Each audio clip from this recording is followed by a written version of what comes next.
Sir பெண்கள் சிறைச்சாலை வந்து ஆண்கள் சிறைச்சாலைக்கு இணையாக மூர்க்கத்தனமான இன்மேட்ஸ்லாம் இருப்பாங்களா, இல்லை அவங்களுக்கு கொஞ்சம் வேறு மாதிரி வாழ்க்கை முறை இருக்குமா சார்? உள்ள சிறை என்பது கான்ட்ரவர்ஷியலாக உள்ள இடம் தான்.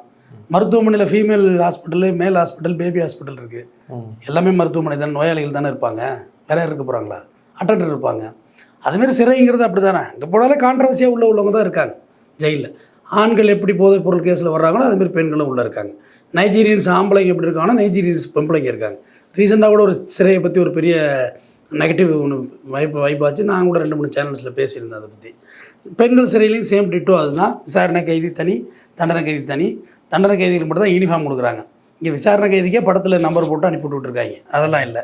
இங்கே பொறுத்தவரையிலும் ரெட் கலர் புடவை, ஒயிட் ஜாக்கெட் இங்கே கொடுத்துருந்தாங்க புழலில். வேலூரில் வந்து ப்ளூ கலர் புடவை, ஒயிட் ஜாக்கெட். அது ஜெயிலுக்கு ஏற்ற மாதிரி மாறும் அந்த அது யூனிக்காக அது எப்படி வச்சாங்கன்னு தெரியல. அது ஜென்ஸுக்கு வந்து white pant, white shirt, white கால் ஷர்ட், அதாவது ட்ரௌசர் போட்டுக்கலாம். பட் ஃபீமேலுக்கு என்ன வச்சுருக்காங்கன்னு தெரியல இது. பட்டு இப்போ ரிமாண்டில் இருக்கிறவங்களுக்கு வந்து அதெல்லாம் யூனிஃபார்ம்லாம் கிடையாது. நீங்கள் வீட்டிலேருந்து சுடிதாரு அதை கட்டிக்கலாம், புடவை கட்டிக்கலாம். நைட்டி அலௌடு இல்லை. பட் இங்கே நைட்டியெல்லாம் இப்போ கொஞ்சம் நடமாடுறதா கேள்வி. நைட்டி அலௌடு இல்லை. வேறு இந்த டாப் போட்டு கழுத்தை போட்டு இறுக்கிற மாதிரி உள்ள துணிமணிலாம் அலோவ் பண்ண மாட்டாங்க.